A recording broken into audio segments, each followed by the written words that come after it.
శ్రేష్టమైన వినవాళ్ళు దేవుని ఆరాధించగలిగిన మనస్సును దేవుడు మాకు ఇచ్చాడు. గడిచిన వారం శ్రమ పడుట అనే అంశం మనం జ్ఞానం చేశాం. దేని కొరకు శ్రమ పడాలో 3 విషయాలు మనం నేర్చుకున్నాం. నీతి నిమిత్తం శ్రమ పడాలని, క్రీస్తు కొరకు శ్రమ పడాలని, అదేవిధంగా దేవుని రాజ్యము కొరకు శ్రమ పడాలని గడిచిన వారు నేర్చుకుంటున్నాం. ఈ దినం మత్తయి సువార్త 24వ అధ్యాయంలో పరిశుద్ధాత్మ దేవుడు బయలుపరిచిన దేవుని వాక్యం మనం ధ్యానం చేయబోతున్నాం. దానికంటే ముందుగా అంశానికి సంబంధించిన పాటలు మన పాడదాం. 1000 కీర్తనలో 749వ పాట అందరికీ వచ్చిన పాటే. ఈ పాటలో సత్యం మనం గుర్తిరగవలసిన వారమైనా ప్రస్తుత దినాలలో ఏర్పడుతున్నటువంటి సంఘటనలు మనందరికీ తెలుసు. ఎప్పుడు ఏం జరుగుతుందో మనకు తెలియదు. కనుక మనం సిద్ధపడవలసిన బాధ్యత ఎంతైనా ఉంది అని పరిశుద్ధాత్మ దేవుడు హెచ్చరిక చేస్తున్నాడు.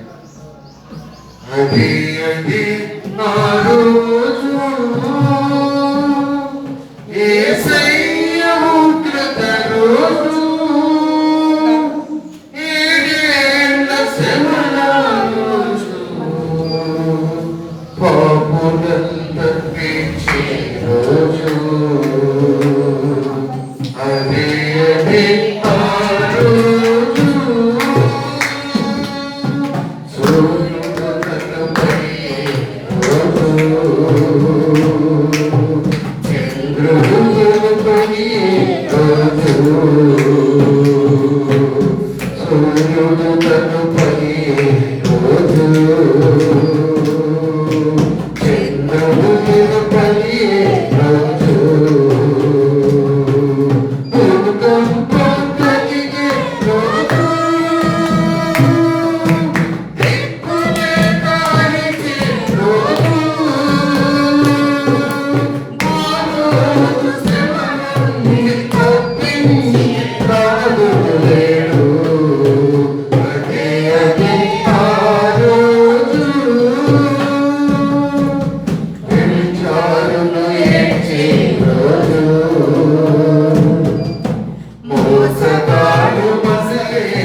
రోజైతే మా ప్రణాళికలు బాగుంటున్నాయి, కానీ ఆ రోజు ఎప్పుడో బాగుంటుంది.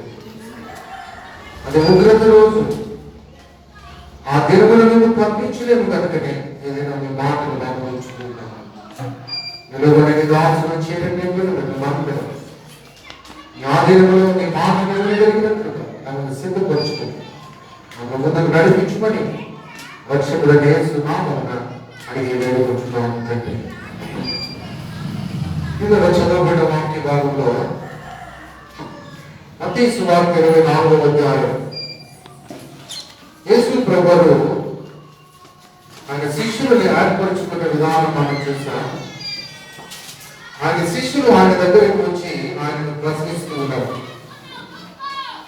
యేసు దేవాలయం నుండి బయలుదేరి వెళ్ళుచుండగా ఆయన శిష్యులు ఆ దేవాలయపు కట్టడలు ఆయనకు చూపిపోవచ్చని, అందుకు ఆయన మీరు ఇవన్నీ చూచుచున్నారు కదా, రాతి మీద రాయి ఒకటైనను ఇక్కడ నిలిచి ఉండకుండా పడద్రోయబడదని మీతో నిశ్చయముగా యెరూషలేములో ఉన్నటువంటి కట్టడములు అన్ని కూడా ఆ దేవాలయపు కట్టడములు శిష్యులు యేసు ప్రభువుకు చూపించి వీటి సంగతి ఏమిటి అని అడిగితే ప్రభువు చెప్పిన మాట, రాతి మీద రాయి ఒక్కటైనా ఇక్కడ నిలిచి. దేవుని వాక్యంలో మనం చూస్తే ఆయన బైబిల్లో ప్రసంగం చేసినట్లుగా కొన్ని సందర్భాలు కనపడతాయి.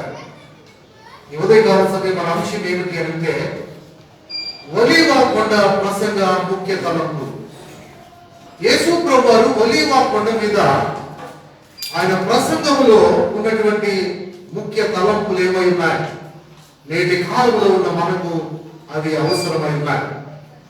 24వ అధ్యాయం 3వ వచనంలో ఆయన ఒలీవ కొండ మీద కూర్చుండి ఉన్నప్పుడు శిష్యులు ఆయన యొద్దకు ఏకాంతముగా వచ్చి ఇవి ఎప్పుడు జరుగును, నీ రాకడకు ఈ యుగ సమాప్తికి సూచన లేవని మాతో చెప్పమని అడిగిరి.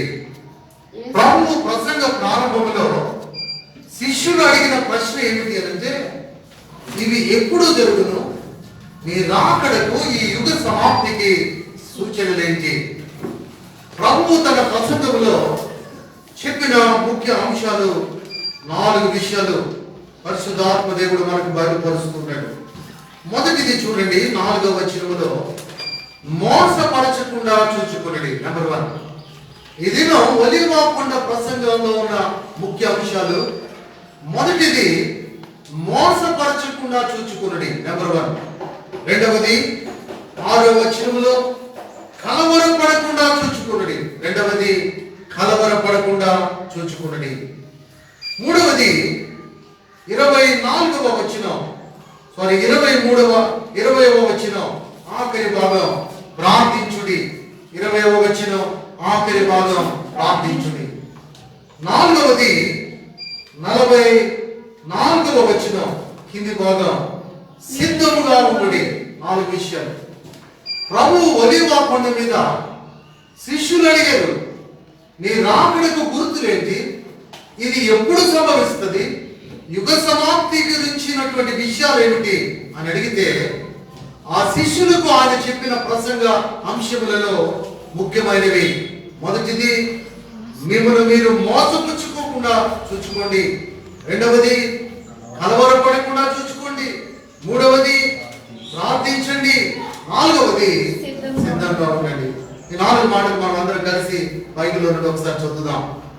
చూడండి, 4వ వచనం మోసపరచకుండా చూచుకోండి. అందరూ మాట చెప్తారా? మోసపరచకుండా చూచుకోండి. రెండవది చెప్పండి, కలవరపడకుండా చూచుకోండి. చెప్తారా? కలవరపడకుండా చూచుకోండి. మూడవది ప్రార్థించుడి, నాలుగవది సిద్ధంగా ఉండండి. చాలా చక్కగా ఉంది కదా ప్రసంగం. ప్రభు ఎంత చక్కగా ఆ శిష్యులకు యుగ సమాప్తి గురించి చెప్పాడు. నేటి దినం మనందరికీ మాటలు అవసరం. ఈ మొదటి మాటను మనం ధ్యానం చేయబోతున్నాం. చూడండి, మోసపరచకుండా చూచుకోండి. ఉదయకాల సమయంలో లేచిన దగ్గర నుండి ప్రతిదీ కూడా మోసమే. మార్కెట్కి వెళ్ళి ఒక ఎగ్ కొనుక్కుందామంటే ఎగ్ పాత కాలంలాగా ఉండటం లేదు. పైకి చూడటానికి అది పుట్టే, కానీ దానిని పగలగొట్టి చూస్తే చూస్తే దానిలో అంతా కూడా విష పదార్థమే, మోసం. పాలు కూడా అంతే. పాలు కూడా కలర్ బెండలతో, ఆ పౌడర్తో పాల ప్యాకెట్లు తయారవుతున్నాయి. ఎన్ని కంపెనీలు తయారైపోయాయో.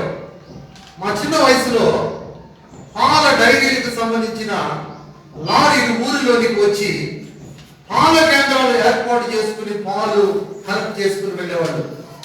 నేటి దినాలలో ఆ పరిస్థితి ఎక్కడ కూడా కనపడటం లేదు. అంటే దేవుని వాక్యాన్ని మనకు పరిశుద్ధాత్మ దేవుడు జ్ఞాపకం చేస్తూ ఉన్నాడు. మోసపరచకుండా చూచుకొనుడి. భౌతిక అవసరాలు తీర్చుకోవడానికి మనం బయటికి వెళ్ళినప్పుడు ఎక్కడ చూసినా మోసమే. దేవుని వాక్యంలో ఆది కాండంలోనే మొదట స్త్రీ మోసపోయినట్లుగా మనం చూడగలం.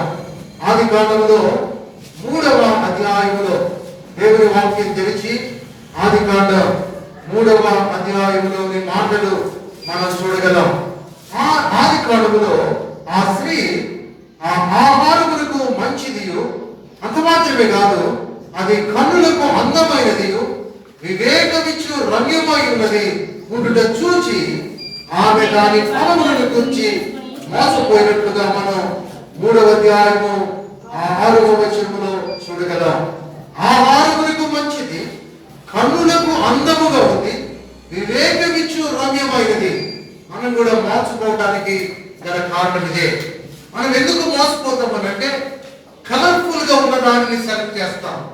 దేవుడు యుగ సమాప్తికి సూచనలు ఏంటి అని అడిగితే దేవుడు ఆనాడు శిష్యులకు చెప్పాడు, మీరు మోసపోకుండా చూసుకోండి. మోసము జరుగుతుంది, మోసపోకుండా చూసుకోండి. ఆదిలో ఏదేనులో నేను శ్రేష్టమైన రీతిలో సృజించిన మానవుడు మోసపోవడానికి గల కారణం ఏమిటి అంటే అందాన్ని చూచాడు. అంత మాత్రమే కాదు, ఆ రమ్యమైనటువంటి ఆ దృశ్యాన్ని చూచాడు. వాడు మోసపోవడానికి అవకాశం ఏర్పడింది అని దేవుని వాక్యంలో పరిశుద్ధాత్మ దేవుడు మనకు బయలుపరిచాడు. ఈ ఉదయకాల సమయం మోసపోవడానికి గల కారణాలు ఏమై ఉన్నాయి అనే మాటలు మనం ధ్యానం చేయబోతున్నాం. మొదటిది మనం ఆలోచన చేస్తే మోసపోవడానికి గల కారణం చూడండి. సామెతల గ్రంథం 11వ అధ్యాయము 18వ వచనం. సామెతల గ్రంథం 11వ అధ్యాయము 18వ వచనం. సామెతల గ్రంథం 11వ అధ్యాయము 18వ వచనం. భక్తి సంపాదన వారిని మోసము చేయును. భక్తిది మానవులుగా మనం మోసపోవడానికి గల కారణం భక్తిని సంపాదన వారిని మోసము చేయును. నీతి నిమిత్తు వాడు శాశ్వతమైన బహుమానము పొందును. ఆనాడు శిష్యులకు ఒలీవ కొండ మీద ప్రసంగములో ప్రభు చెప్పాడు, మోసపరచుకోకుండా చూసుకోండి. మనకు మనమే మోసపోకుండా చూసుకోవాలంటే భక్తిని సంపాదన వారిని మోసం చేస్తుంది అని దేవుని వాక్యం ద్వారా మనం నేర్చుకుంటున్నాం. జ్ఞాని అయినటువంటి సొలొమోను ప్రసంగి గ్రంథంలో ఆస్తి సంపాదించిన వ్యక్తిని లేకపోతే ధనవంతుడైన వ్యక్తిని గురించి రాస్తున్న మాటలు మనం చదివితే దేవుని వాక్యం తెరిచి ప్రసంగి గ్రంథం 5వ అధ్యాయంలో మనం దేవుని మాటలు నేను చదువుతూ ఉన్నాను. మీరు చూడండి 10వ వచనం. ద్రవ్యము నపేక్షించువాడు ద్రవ్యము చేత తృప్తి నొందడు. ప్రసంగి గ్రంథం 5వ అధ్యాయం 10వ వచనం. అంత మాత్రమే కాదు, ధన సమృద్ధిని అపేక్షించేవాడు దాని చేత తృప్తి నొందడు. ఇది వ్యర్థమే. ఆస్తి ఎక్కువైన దాన్ని భక్షించువాడును ఎక్కువ వదలు. కనులారా చూచుటకే కానీ ఆస్తి పరునికి తన ఆస్తి వలన ప్రయోజనమేమి? కష్టజీవులు కొద్దిగా తినను, ఎక్కువగా తినను సుఖ నిద్ర పొందుదురు. ధనవంతునికి తన డబ్బు చూసుకుంటాడు కానీ సుఖంగా నిద్రపోడట. అందుకనే వాడు ఆ డబ్బును చూసి మోసపోతూ ఉన్నాడు. దేవుని వాక్యంలో రాయబడింది, అంత్య దినాలలో ఉన్నాం, అపాయకర దినాలలో ఉన్నాం, మనల్ని సాతానుగాడు ప్రేరేపిస్తున్న దినాలలో ఉన్నాం. ఆనాడు శిష్యులకు ఒలీవ కొండ మీద దేవుడు చెప్పాడు, మీరు మోసపరచకుండా చూసుకున్నది. మోసం ఎలా జరుగుతుంది అంటే భక్తిహీనుని సంపాదన వారిని మోసం చేస్తుంది. ఆస్తిపరుడు ఒకడు కనపడుతున్నాడు, తన ఆస్తిని బట్టి తనకు తృప్తి కలగలేదు, తన ఆస్తిని బట్టి తను దానిని చూచుకోవటమే సరిపోతుంది కానీ దానిని ఎంజాయ్ చేసే పని లేదు. అయితే తృప్తిగా ఉండేవాడు ఎవరు అంటే కష్టార్జితమైన పనిలో సంపాదించిన వాడు కొంచెము తినను ఎక్కువ తినను సుఖ నిద్ర పోతాడు అని దేవుని వాక్యములో కనబడుతున్న మాటలు చదువుతున్నాం. 13వ వచనములో సూర్యుని క్రింద మనసులకు ఆయాసకరమైన ఒకటి జరుగుట నేను చూచి తిని, అదే విధంగా ఆస్తి గలవాడు తన ఆస్తిని దాచిపెట్టుకుని తనకు నాశనము తెప్పించుకొనును. అయితే ఆ ఆస్తి దురదృష్టము వలన నశించిపోవును. అతడు పుత్రులు గలవాడైనను అతని చేతిలో ఏమీ లేకపోవును. వాడు ఏ ప్రకారముగా తల్లి గర్భము నుండి వచ్చెనో ఆ ప్రకారముగానే తాను వచ్చినట్లే దిగంబరిగానే మరలా పోవును. తాను ప్రయాసపడి చేసుకుని దానిలో ఏదైనాను చేత పట్టుకుని పోడు. అతడు వచ్చిన ప్రకారముగానే మరలా పోవును. భక్తిహీనుని సంపాదన వారిని మోసం చేస్తుంది. కరోనా చాలా ఉధృతిగా ఉంది. గడిచిన ప్రస్తుత కాలంలో మనం చూసే కరోనా చాలా డేంజర్ గా ఉంది. నాకు తెలిసిన ఒక ఇద్దరు గడిచిన వారంలో మరణించారు. హృదయం ఎంతగానో కలత చెందింది. ఎందుకు ఈ మాటలు మనం ధ్యానం చేస్తున్నామంటే దేవుని మాటలలో మనం చూస్తూ ఉన్నాం. ప్రభువు ఒలీవ కొండ మీద తన ప్రసంగంలో మోసపరుచుకోకుండా చూసుకోండి. చాలా మంది లోకంలో ధనవంతుడు అలానే ఉన్నాడు. నా ప్రాణమా తినుము పాపము సుఖించుము. తన జీవిత విధానము ఆ క్రమములో ఉన్నాడు కనుక దేవుడు తనను దర్శించాడు. వినివాడ ఈ రాత్రి నీ ప్రాణం అడుగుతున్నాను, నీ పరిస్థితి ఏంటి? దేవుడు మనతో మాట్లాడుతున్నాడు. మోసం చేసేది భక్తిహీనుని సంపాదన. రెండవది చూద్దాం దేవుని వాక్యంలో నుండి. మనలను మోసం చేసేది ఏంటో 2వ సమూయేలు గ్రంథం 14వ అధ్యాయము 25వ వచనం. సమూయేలు 2వ గ్రంథం 14వ అధ్యాయము 25వ వచనం. 25వ వచనం. మనల్ని మోసం చేసేది ఏంటి? ఇశ్రాయేలు అందరిలో అబ్షాలోము అంత సౌందర్యం గలవాడు ఒకడును లేడు. అరికాలు మొదలుకొని తల వరకు ఏ లోపము అతని యందు లేకపోయేను. తన తల వెంట్రుకలు భారముగా ఉన్నందున ఏటేటా అతడు వాటిని కత్తిరించుచూ వచ్చెను. కత్తిరించినప్పుడల్లా వాటి ఎత్తు రాజు తూనికను బట్టి 200 తులముల ఆయను. ఇశ్రాయేలందరిలో అబ్షాలోము ఎలా ఉన్నాడంటే సౌందర్యము గలవాడిగా ఉన్నాడు. అరికాలు మొదలు తల వరకు ఏ లోపమును అతని యందు లేదు. మనం మోసపోవడానికి గల రెండవ కారణం ఏంటి అంటే అందం మోసకరం, సౌందర్యం వ్యర్థం. దేవుడు మనకిచ్చిన అందం అనగా దేవుడు మనకిచ్చిన ముఖ తేజస్సు అది రంగు అయినా, ఒకవేళ ఆ ముఖములో ఉన్న కవళికలైనా, చాలా మంది ముఖములకు ప్లాస్టిక్ సర్జరీ చేయిస్తారు. వారు ఎంత చేసినా దేవుడిచ్చిన ముఖమే కాదు, దేవుడిచ్చినదే. ఆ దేవుడిచ్చినది మనం మార్పు చేయాలంటే సృష్టికర్త ఒక్కరికే సాధ్యం. చాలా మంది ఈనాటి దినములో బౌటిక్స్ వచ్చాయి, బ్యూటీషియన్స్ వచ్చారు. వారు మనకు లేని అందాన్ని సృష్టించాలని ప్రయత్నం చేసిన అందం మనల్ని ఏం చేస్తుందంటే మోసం చేస్తుంది. అబ్షాలోము ఇశ్రాయేలందరిలో నేను అందగాడిని అనుకున్నాడు. అరికాలు మొదలు నడినెత్తి వరకు ఎక్కడ లోపం లేదనుకున్నాడు, గర్విస్తున్నాడు. అయితే ఏం జరిగిందంటే అక్కడే 18వ అధ్యాయంలో దేవుని వాక్యం మనం చూడగలిగితే 2వ సమూయేలు గ్రంథం 18వ అధ్యాయంలో ఒకరోజు తన కంచెలకు ఆడదేకి 9వ వచనంలో మస్తకి వృక్షము యొక్క చెట్టు కొమ్మల కిందకు పోయినప్పుడు అతని తల చెట్టుకు తగులుకొనినందున అతడు ఎత్తబడి ఆకాశములకు భూమికి మధ్య వేలాడుచుండగా అతని క్రిందనున్న కంచెల గాడిద సాగిపోయింది. అందము మోసకరం. అందాన్ని నమ్ముకున్న అబ్షాలోము కంచెల గాడిద మీద ప్రయాణం చేస్తున్నాడు. మస్తకి వృక్షము కింద వెళుతూ ఉండగా తన తల ఆ మస్తకి వృక్షములకు అంటుకున్నప్పుడు ఆకాశానికి భూమికి మధ్య వేలాడుతూ ఉన్నాడు. తను ఎక్కిన కంచెల గాడిద ముందుకు వెళ్ళిపోయింది. ప్రాణాపాయంలో ఉన్నాడు. ప్రాణం పోయింది. అందమును చూసి మోసపోవద్దు. భక్తిహీనుడి సంపాదన మనల్ని మోసం చేస్తుంది. రెండవది మన అందము మనను మోసం చేస్తుంది. జాగ్రత్త, ప్రభు జ్ఞాపకం చేస్తున్నాడు. మూడవది ఇర్మియా గ్రంథం 49వ అధ్యాయము 16వ వచనం. ఇర్మియా గ్రంథం 49 16వ వచనం. ఇర్మియా గ్రంథము 49వ అధ్యాయము 16వ వచనం కింది భాగం. నీవు భీకరుడవు కొండ సందులలో నివసించువాడా, పర్వత శిఖరమును స్వాధీనపరుచుకున్నవాడా, నీ హృదయ గర్వము నిన్ను మోసపుచ్చెను. నీ హృదయ గర్వం. మూడవది, మనం మోసపోకుండా చూసుకోమన్నాడు ప్రభు. ఎప్పుడు మోసపోతామంటే తెలియకుండానే భక్తిహీనుని సంపాదన మనం సంపాదించాలని ప్రయత్నించినప్పుడు మోసపోతాం. సేవా జీవితంలో, దైవ సన్నిధిలో, విశ్వాస జీవితంలో మనం మోసపోకుండా ఉండాలి అంటే రెండవది, అందానికి మనం ప్రయారిటీ ఇవ్వకూడదు. మూడవది, హృదయ గర్వం.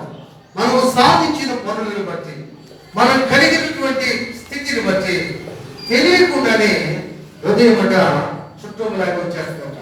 హృదయంలోనికి హృదయ గర్వం తెలియకుండానే వచ్చేస్తుంది. ఆ హృదయ గర్వాన్ని బట్టి మనిషి పతనమైపోతాడు. మనం ముందుగానే దేవుని వాక్యం చదువుకున్నాం. ఇర్మియా గ్రంథంలోనే దేవుని వాక్యం చదువుకున్నాం.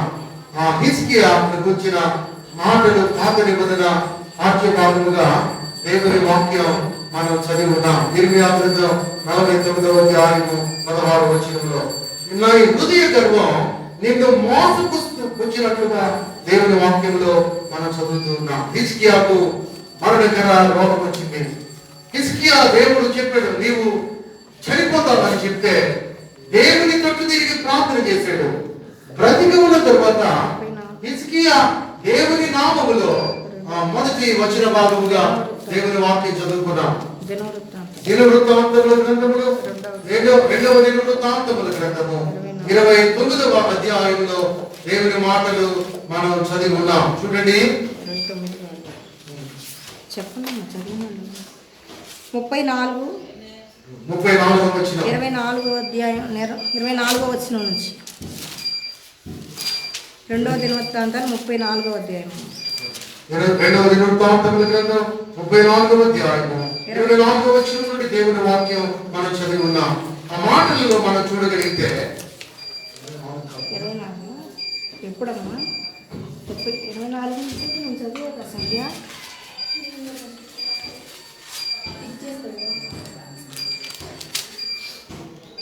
32 ఆ దినములలో హిజ్కియా రోగి హిజ్కియా హృదయ గర్వము విడిచి తానును యెరూషలేము కాపురస్తులను తమను తాము తగ్గించుకొని గనుక హిజ్కియా దేవుడు యెహోవా కోపము జనుల మీదకి. హిజ్కియా దేవుని సన్నిధిలో హృదయ గర్వము విడిచాడు. హృదయ గర్వము విడిచాడు కనుక దేవుని కోపము హిజ్కియా మీదకు, తన ప్రజల మీదకు రాలేదు. దేవుని వాక్యంలో మనం చూస్తున్నాం. మోసపోవడానికి గల కారణాలు: మొదటిది భక్తిహీనుని సంపాదన, రెండవది అందము, మూడవది హృదయ గర్వము, నాలుగవది వ్యర్థమైన మాటలు. ఎఫెసీయులకు రాసిన పత్రిక 4వ అధ్యాయము 22వ వచనం. ఎఫెసీయులకు రాసిన పత్రిక 4వ అధ్యాయము 22వ వచనం. కావున మునుపటి ప్రవర్తన విషయంలో అయితే మోసకరమైన దురాశ వలన చెడిపోవు మీ ప్రాచీన స్వభావం వదులుకొని మీ చిత్త వృత్తి యందు నూతనపరచబడిన వారై నీతియు యథార్థమైన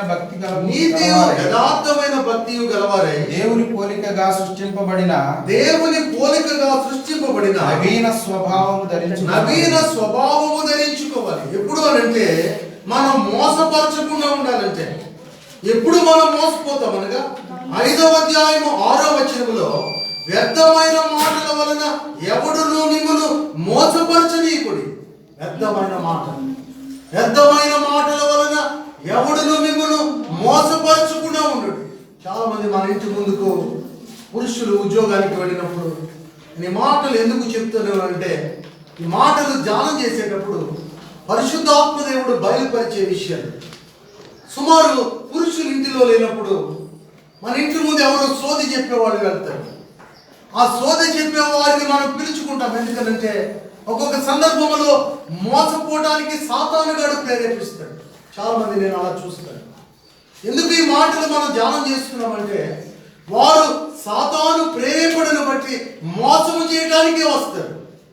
ఒకరోజు ఈ రీతిగా భర్త ఉద్యోగానికి వెళితే ఒక వ్యక్తి ఇంటికి వచ్చి, మీకు లాటరీ వచ్చింది, మీరు డబ్బులు కడితే మీకు మంచి పెద్ద టీవీ పంపిస్తాను అని చెప్తే ఆ వ్యక్తి మోసానికి గురవ్వవలసిన పరిస్థితులు నాకు తెలుసు. ఎందుకు ఈ మాటలు మనం ధ్యానం చేస్తున్నామంటే, టెంప్టేషన్ సాతానుగా ఎప్పుడు మన దగ్గరికి ఏ రీతిగా వస్తాడో తెలియదు.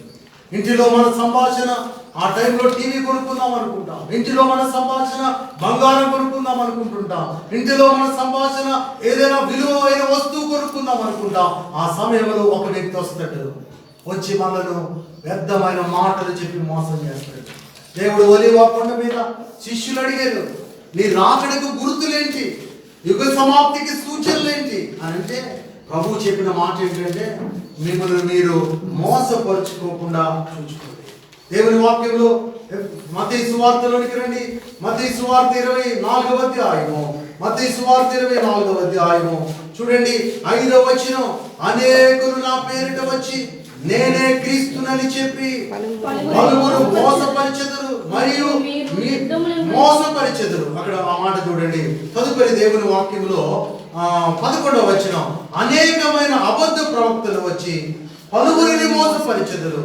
అక్రమము విస్తరించుట చేత అనేకుల ప్రేమ చల్లారును, అంతము వరకు సహించిన వాడెవడో వాడే రక్షింపబడును. ఇంకొక మాట దేవుని వాక్యంలో చూడగలిగితే 23వ వచనం, ఆ కాలమందు అయినను ఎవడైనా ఇదిగో క్రీస్తు ఇక్కడ ఉన్నాడు అక్కడ ఉన్నాడు అని చెప్పిన ఎడల నమ్మకుడి. అబద్ధ క్రీస్తులను అబద్ధ ప్రవక్తలను వచ్చి సాధ్యమైతే ఏర్పరచబడిన వారి సహితం మోసపరుచుటకై గొప్ప సూచక క్రియలను మహత్కార్యములను కనపరచెదరు. ఇదిగో ముందుగా నేను మీతో చెప్పి ఉన్నాను, కాబట్టి ఎవరైనాను ఇదిగో అరణ్యములో ఉన్నాడని మీతో చెప్పినను వెళ్ళకుడి, ఇదిగో లోపల గదిలో ఉన్నాడని చెప్పినను నమ్మకుడి. మెరుపు తూర్పున పుట్టి పడమటి వరకు ఎలాగూ కనబడునో అలాగే మనిషి కుమారుని రాకడ. హల్లెలూయా. మోసపోయే విషయాలు ముందుగా మనం మోసపోకుండా స్థిరపరచుకోవాల్సిన విషయాలు ఏంటంటే, భక్తి విలుని సంపాదన, రెండవది అందమును కూర్చి, మూడవది హృదయ గర్వమును కూర్చి, నాలుగవది వ్యర్థమైన మాటలను కూర్చి, ఐదవది అబద్ధ క్రీస్తులు అబద్ధ ప్రవక్తలు. మన ఇంటికి వస్తారు, సూచక క్రియలు చేస్తారు, ప్రార్థన చేస్తామంటారు, నూనె రాస్తామంటారు, ఇంటి చుట్టూ నూనె పోస్తామంటారు, ఏవేవో చెప్తారు. వాక్యానికి విరుద్ధముగా వారి పరిచర్య ఉంటుంది. దానిని బట్టి నువ్వు మోసపోవడానికి అవకాశం ఉంది. నువ్వు నమ్మిన దేవునిని విడిచిపెట్టద్దు. అంతము వరకు ఆ ప్రియ ప్రభువు యొక్క రాకడ ఎలా ఉంటది అంటే, మెరుపు తూర్పున పుట్టి పడమటి వరకు ఎలాగూ కనపడదో అలాగూ మనుష్య కుమారుని రాకడ. చాలా మంది చెప్తారు. యూట్యూబ్లో మొన్న నేను ఒకటి వాచ్ చేస్తుంటే, అన్నయ్య గారిని ఒక ఆయన ముసలాయన ఉన్నాడు, ఆయన పేరు హోసన్న అన్నయ్య అని పెట్టుకున్నాడు. ఆయన చేసేదంతా కూడా భయంకరమైనటువంటి మోసముతో కూడిన, దేవునితో కూడిన అనుబంధము కలిగి ఉన్నాను అని భ్రమ పెడుతూ పరిచయం చేసుకున్నాడు. అనేకులు ఆ వ్యక్తి దగ్గరికి వెళ్ళి తనను ప్రేమిస్తున్నారు, తనను పూజ చేస్తున్నారు. అందుకనే దేవుని వాక్యములో ఒలీవ కొండను కూర్చిన విషయము అడిగక మునుపు వారు ఈ దేవాలయం యొక్క కట్టడలు ఏంటి అని అంటే, దేవుడు చెప్పాడు ఈ కట్టడలేవి కూడా ఉండవు. చాలా మంది నేటి దినాలలో మందిరానికి వెళ్ళాలి అని అంటే సోఫిస్టికేటెడ్ అరేంజ్మెంట్స్ కనపడితే, దేవుని సేవకుడు ఆయన నిజమైన వాడని మనం అక్కడికి వెళ్తాం.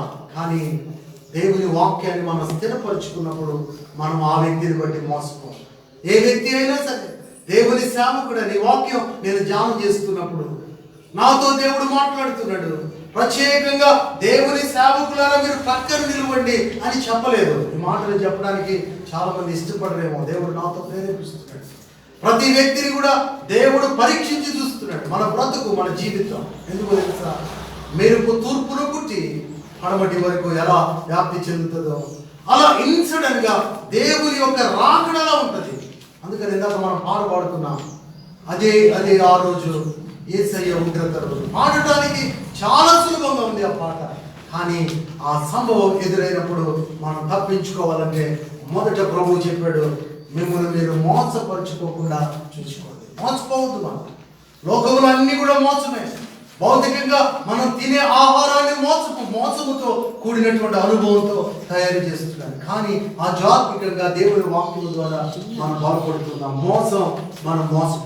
మనం మోసపోకూడదని దేవుడు జ్ఞాపకం చేస్తున్నాడు. అంత మాత్రమే కాదు, దేవుని వాక్యంలో మనం చూస్తే అపోస్తులైన పౌలు ఒక ఊరు వెళ్ళాడు, లుస్త్రా అనే ఊరు వెళ్ళాడు. ఆ ఊరిలో బలహీన పాదాలు కలిగిన వ్యక్తిని ఆ పౌలు భక్తుడు బర్నబా ఇద్దరు కలిసి దేవుని సన్నిధిలో ప్రార్థన చేసినప్పుడు బలహీన పాదములు కలిగిన వ్యక్తి బాగుపడ్డాడు. ఆ లుస్త్రలో ఉన్న వారు ఏం చేశారు అంటే, పౌలు భక్తుడిని బర్నబాను చూచి దేవదూతలే భూమి మీదకి వచ్చారు అనుకున్నారు. దేవుని మాటలు చూద్దామా? అపోస్తుల కార్యముల గ్రంథం 14వ అధ్యాయము దేవుని మాటలు చూడండి. అపోస్తుల కార్యముల గ్రంథం 14వ అధ్యాయము 15వ వచనం. 14వ అధ్యాయము 15వ వచనం. అయ్యలారా అయ్యలారా మీరెందుకు ఇలాగ చేయుచున్నారు? మీరెందుకు ఇలాగ చేయుచున్నారు? మేము కూడా మీ స్వభావం వంటి స్వభావం గల నరులమే. మీరు ఈ వ్యర్థమైన వాటిని విడిచిపెట్టి ఆకాశమును భూమిని సముద్రమును వాటిలో ఉన్న సమస్తమును సృజించిన జీవము గల దేవుని వైపు తిరగవలనని మీకు సువార్త ప్రకటించుచున్నాము. పౌలు భక్తుడు లుస్త్రలో బలహీన పాదములు గలవాడు ఒకడు ఉన్నాడు. 7వ వచనంలో చూడండి, ఆడు కుంటివాడై ఉన్నాడు, నడవలేక కూర్చున్నాడు. పౌలు మాటలాడుట విన్నాడు. పౌలు అతని వైపు తేరి చూచి స్వస్థపరిచినప్పుడు దేవుని సన్నిధిలో తను బిగ్గరగా చెప్పినప్పుడు అతడు గంతులు వేసి నడిచినట్లుగా మనం 10వ వచనంలో చూస్తున్నాం. వెంటనే అక్కడ ఉన్న వాళ్ళు 12వ వచనంలో దేవదూతలు మనుషులను పొందాల్చారు, మన యొద్దకు దిగి వచ్చారు అని కేకలు వేసి బర్నబాకు ఒక పేరు పెట్టాడు, ద్యుపతి అని. అంత మాత్రమే కాదు, పౌలేమో ముఖ్య ప్రసంగి అయినందున అతనికి హెర్మే అని పేరు పెట్టారు. ముఖ్య ప్రసంగికులు అంట మనం కూడా కాదు, ముఖ్య ప్రసంగికుడు వస్తున్నాడని పారిపోతాం. అక్కడ ఆ ప్రసంగికుడు వైపు చూస్తాం కానీ దేవుని వాక్యం, దేవుడు నాతో ఏం మాట్లాడాడో అనేది మాత్రం నెగ్లెక్ట్. వాళ్ళు కూడా అంటున్నారు, బర్నబాకేమో ద్యుపతి అని పేరు పెట్టారు, పౌలు గారు ముఖ్య ప్రసంగి అయిపోయాడు. అక్కడ ఏమన్నాడు ఆయన? తను ప్రసంగం చేస్తుంటే ఆ బలహీన పాదాలు కలిగిన వ్యక్తి చూస్తుంటే దేవుని నామములో స్వస్థ చిత్తుడైనప్పుడు ఇప్పుడు పౌలు గారికి ఏం పేరు పెట్టారంటే హెర్మే అని పేరు పెట్టాడు. పట్టణమునికి ఎదురుగా ద్యుపతి యొక్క పూజారి ఎడ్లను పూదండలను ద్వారబంధముల దగ్గరకు తీసుకుని వచ్చి సమూహముతో వారు అర్పించాలనుకున్నారు. పౌలు భక్తుడు అంటాడు, వస్త్రాలు చింపుకుని ఆ సమూహంలోనికి వెళ్ళి, అయ్యలారా మీరెందుకు ఇలా చేస్తున్నారు? మేము కూడా మీ స్వభావం అంటే స్వభావం గల ఏ పాస్టర్ గారు ఇలా అనగలరు?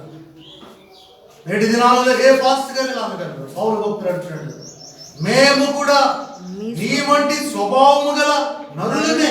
పౌలు గారి దగ్గర నేర్చుకోవాల్సిన అనుభవాలండి ఇవన్నీ.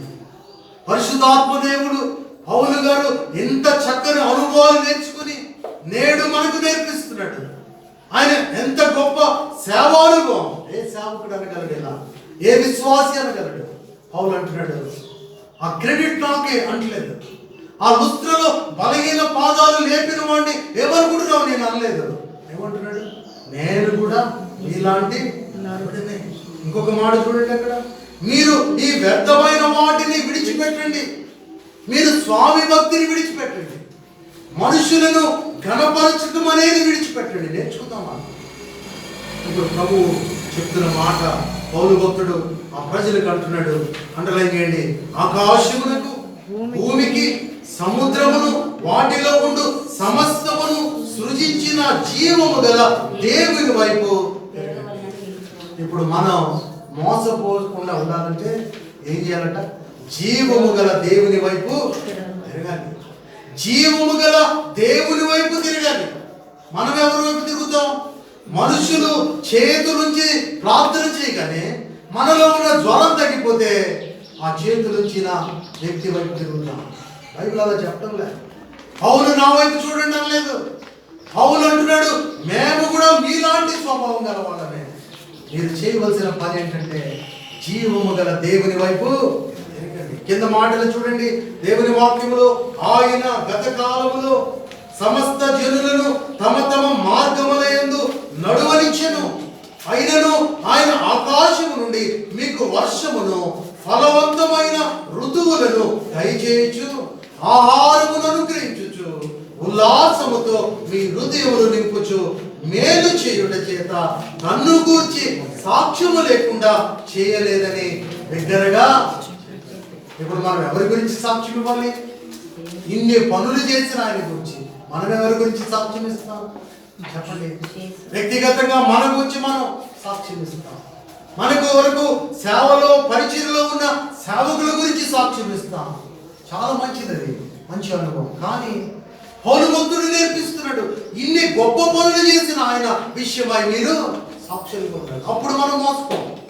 జీవము గల దేవుని వైపు తిరిగితే మోసపోము. దేవుని గురించి సాక్ష్యం ఇవ్వగలిగిన స్థితిలో ఉంటే మనం మోసపోము. ఇంకొక మాట చెప్పి అక్కడ ముగిస్తున్నాడు చూడండి, 18వ వచనం. వారిలాగు చెప్పి తమకు బలి అర్పింపకుండా సమూహములను ఆపుట బహు ప్రయాసమాయను. వ్యర్థమైన వాటిని మనం విడిచిపెడదాం. దేవుని వాక్యంలో ఒలీవ కొండ మీద ప్రభువు చెప్పిన మాట, మిమ్మల్ని మీరు మోసపరచుకోకుండా చూచుకోండి. రెండవది చూద్దాం. రెండవది కలవరపడకుండా. మత్తయి సువార్త 24వ అధ్యాయంలోకి రండి, ముగింపులోనికి వెళ్దాం. మత్తయి సువార్త 24వ అధ్యాయము 24వ అధ్యాయము 6వ వచనం. కలవరపడకుండా చూచుకోండి. మొదటిది మోసపరచకుండా చూచుకోండి. రెండవది కలవరపడకుండా చూచుకోండి. 6వ వచనంలో ఎందుకు కలవరం వస్తుంది? ఈ కలవరం, భయం, దిగులు, వేదన, కంగారు ఎప్పుడు వస్తాయి మానవునికంటే? పరిస్థితులు బాగున్నప్పుడు, అన్ని ఏమి సహకరించినప్పుడు. చాలా మంది ఇలా అంటారు, మనం ఎంత భక్తి చేస్తున్నా పరిస్థితులు సహకరించడం లేదు. కలవరానికి మరొక పర్యాయ పదం భయం, దిగులు, వేదన, కంగారు. 7 దినాలలో ఎవరిని కదిలించిన ప్రతి విషయమై టెన్షన్ అంటున్నారు. ఎందుకు కలవరం? దేవుని వాక్యంలో ఒలీవ కొండ మీద ప్రసంగం చేస్తున్న ప్రభువు చెప్తూ ఉన్నాడు 6వ వచనంలో, మరియు మీరు యుద్ధములను గూర్చి యుద్ధ సమాచారములను గూర్చి వినబోదురు, మీరు కలవరపడకుండా చూసుకోండి. ఇవి జరగవలసి ఉన్నవి, దాని అంతము వెంటనే. జనము మీదికి జనమును, రాజ్యం మీదికి రాజ్యమును లేచును, అక్కడక్కడ కరువులను, భూకంపములను కలుగును. ఇవన్నీ వేదనలకు ప్రారంభం. అప్పుడు జనులు మిమ్మును శ్రమల పాలు చేసి చంపెదరు, మీరు నా నామము నిమిత్తం సకల జనముల చేత ద్వేషింపబడతారు. దేవుని వాక్యంలో చూస్తున్నాం, యుద్ధములను గూర్చి, యుద్ధ సమాచారములను గూర్చి, కరువులను గూర్చి, భూకంపములను గూర్చి కలవరం. ప్రస్తుతం మనకు కలవరం దేని కొరకు చెప్పండి? కరోనా కూర్చిన కలవరం. సెకండ్ వేవ్ చాలా ప్రమాదంగా ఉంది. సిమ్టమ్స్ ఏమీ తెలియకుండానే ఊపిరితిత్తులు పాడైపోతున్నాయని చెప్తున్నారు. ఈ మాటలు నేను చెప్తే మీరు ఎవరు భయపడద్దు. ఎందుకంటే దేవుడు ముందుగా చెప్పాడు, కలవరపడద్దు. మీరు మోసపరచకుండా చూసుకోండి, కలవరపడకుండా చూసుకోండి. ఆ డిసీజ్ మన దగ్గరికి వస్తుందని మనం కలవరపడద్దు. మరి మనం ఏం చేయాలి? జీవము గల దేవుని వైపు తిరిగి ఉండాలి. ఆయన సజీవుడుగా ఉన్నాడు కనుక మనకు ఎల్లవేళలా ఆయన జీవముతో నింపే దేవుడని నమ్మాం. ఈ లోకం ఎప్పుడు విడిచిపెడతామో తెలీదు, భయపడవలసిన పని లేదు. మన మధ్యకు గుడ్ ఫ్రైడే దినమున డాన్ బోస్కో స్కూల్లో సైన్స్ టీచర్గా పనిచేసిన పేటేటి లాజర్ గారు మనతో పరిచర్యలు ఎప్పుడు పిలిచిన. ఆయన వయసు 74 సంవత్సరాలు. నేను ఒక చిన్న మెసేజ్ ఆయన పెడితే ఆయన ఫోన్ కూడా చేయడు, నేను ఎక్కడికి రమ్మంటే అక్కడికి వచ్చేవాడు. నన్ను ఎంతగానో పరిచర్యలో ఆయన నన్ను బలపరిచి ప్రేమించాడు. ఆ వ్యక్తి మొన్నట గురువారం మధ్యాహ్న కాల సమయం స్త్రీల కూడిక ఒక దగ్గర జరిగితే ఆ కూడిక ముగించుకుని వచ్చిన వెంటనే ఆయన మరణ వార్త విని ఎంతో కలత చెందాను. ఎందుకనంటే ఆయన చాలా బలం కలిగి చాలా ఆరోగ్యంగా 8వ తారీఖు నాతో పాటుగా ఒక వివాహ కార్యక్రమంలో పక్కపక్కనే కూర్చుని భోజనం చేశాం. తిరిగి 14, 15వ తారీఖున ఆయన మరణించాడు. ఆయనకు అనారోగ్యం ఏమీ లేదు. ఇన్సడెంట్ గా ఏదో హార్ట్ ప్రాబ్లం వచ్చిందని హాస్పిటల్కి తీసుకెళ్ళారు. ఊపిరాడక చనిపోయాడు. కరోనా వచ్చిందో లేదో తెలియదు, కానీ మనిషి జీవితం చాలా స్వల్పం అని గుర్తెరగవలసిన వారు ఉన్నాం. ఎందుకు ఈ మాటలు మనం జ్ఞాపకం చేసుకుంటున్నామంటే, ఆ విషయాలు మనం చూసినప్పుడు మనలో కలవరం వస్తుంది, భయం వస్తుంది. ప్రభు ఒలీవ కొండ మీద అందుకే చెప్పాడు, మీరు కలవరపడద్దు. మీరు ఇతరుల చేత మోసపోవద్దు. మనుష్య కుమారుని రాకడ ఎలా ఉంటుందంటే, తూర్పున మెరుపు గుర్తి పడమర ఎలా ఉంటుందో అలా ఉంటుంది. మరణం కూడా అంతే. కన్ను మూసిన వెంటనే కన్ను తెరిచే స్థలం ఉందని ధైర్యముగా ముందుకు సాగగలిగిన దినములు దేవుడు మన ముందు ఉంచాడు. మరణ విషయమై పడద్దు, కానీ కరోనా నిబంధనలు తప్పక మనం పాటించాలి. బయటికి వెళ్ళినప్పుడు జాగ్రత్తగా ఉండాలి. ఎందుకనంటే ప్రభుత్వం వారు తెలియపరుస్తున్న ప్రతి సూచన మనం పాటించాలి. దానిని నెగ్లెక్ట్ చేయకూడదు, తప్పకుండా పాటించాలి. ఒకవేళ దేవుడిచ్చిన సమయం, ఆ సమయం వరకు మనం భూమి మీద ఎలా ఉండాలో ఆయన కృప కనుక ఆయన కృపలో మనం సాగుతాం. అందుకనే ప్రభు చెప్పాడు, కరోనా గురించిన కలవరం, అక్కడక్కడ శ్రమలు వస్తాయని చెప్పాడు, అక్కడక్కడ కరువు వస్తుంది అని చెప్పాడు, అక్కడక్కడ భూకంపాలు వస్తాయని చెప్పాడు, యుద్ధాలు వస్తాయని చెప్పాడు. దానిని బట్టి మీరు మాత్రం భయపడదు. ఎందుకనంటే నేను మీకు తెలియపరుస్తున్న మాటల విషయమై మీరు జాగ్రత్తగా ఉండండి అని ప్రభు చెప్పినట్లు మన వాక్యంలో చూడగలం. కలవరం ఎందుకు వస్తుంది? ఒక మాట బైబిల్లో చూడండి. యెషయా గ్రంథం 21వ అధ్యాయము 4వ వచనం. యెషయా గ్రంథం 21వ అధ్యాయము 4వ వచనం. యెషయా గ్రంథం 21వ అధ్యాయము. నా గుండె తడతడ కొట్టుకుంటున్నది, మహాభయము నన్ను కలవరపడుచున్నది. 21వ అధ్యాయం 4వ వచనం. నా గుండె తడతడ కొట్టుచున్నది, మహాభయము నన్ను కలవరపడుచున్నది. నాకు ఇష్టమైన సంధ్య వేళ నాకు భీకరమైన. నిజమే, కరోనా వస్తే మన ఇంటి వైపు ఎవరు చూడటం లేదు, మనల్ని ఎవరు పలకరించడం లేదు.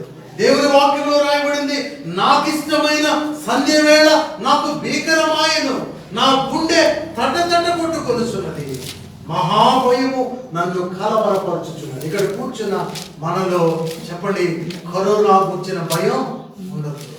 నేను మా గృహంలో పాట పాడుతున్నాను. ఏ పాట అంటే అదే ఆ రోజు, పిల్ల జాడ తల్లికి లేదు, తల్లి జాడ పిల్లకు లేదు. ఈ పాట నేను పాడగానే మా అమ్మాయి వాళ్ళ అమ్మను చూపిస్తుంది నాకు. ఎందుకంటే మా తల్లి నా దగ్గర ఉంది అన్నట్లుగా. నిజమే, ఈ పాటలో ఉన్న ఆంతర్యం అటువంటిదే. ప్రస్తుత కాలానికి మా మదర్ నా ముందే ఉంది అని చేతులలో చూపిస్తుంది.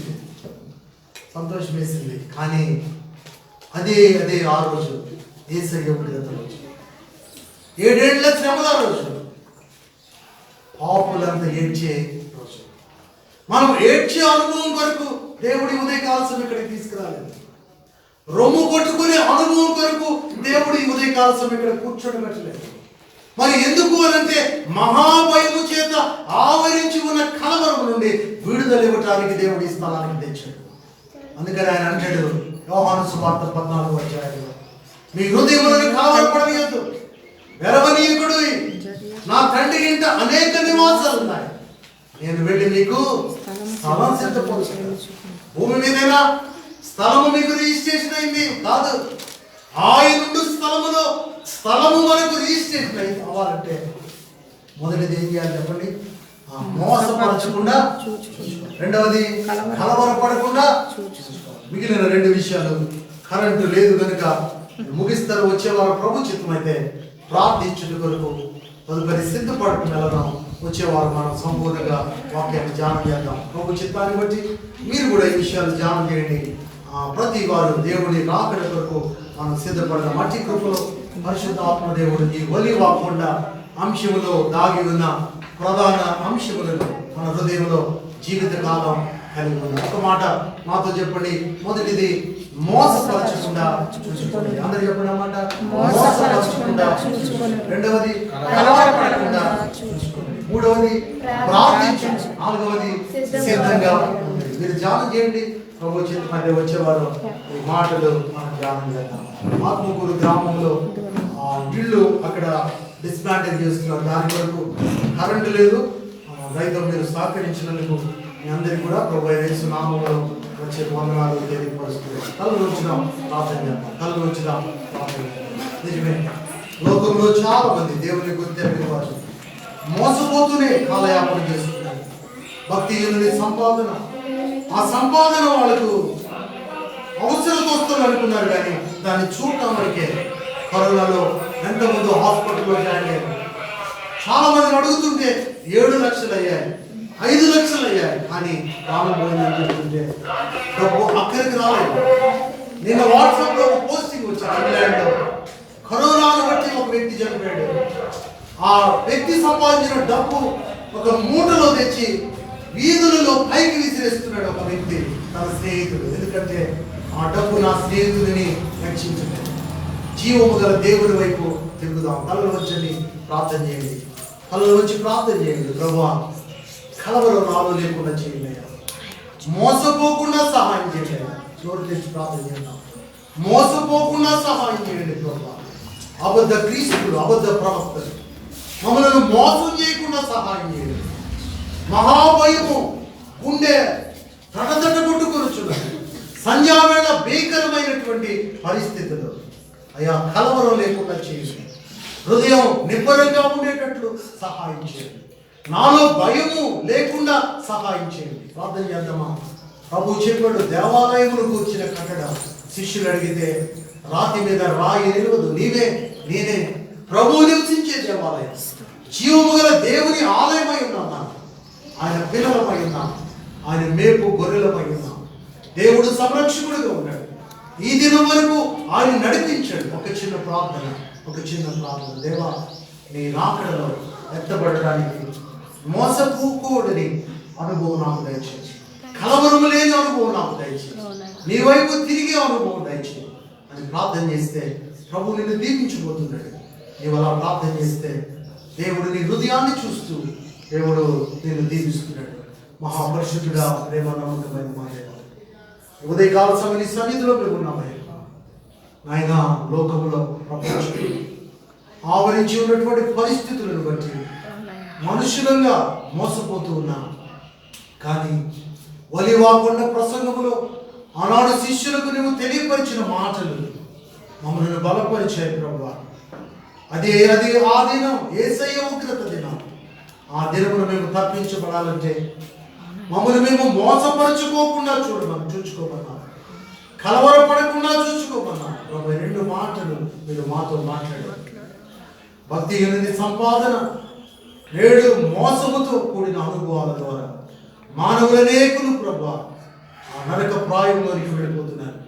వారిని తప్పించాలని ఉద్దేశంతో హృదయ గర్వము మాలో ఉండకూడదని, వ్యర్థమైన మాటలు మేము మాట్లాడకూడదని ప్రభా, నిన్ను మాత్రమే మేము కలిగి ఉండాలి, నీకు సాక్షులుగా ఉండాలని ఒక తీర్మానం తీసుకున్నాం.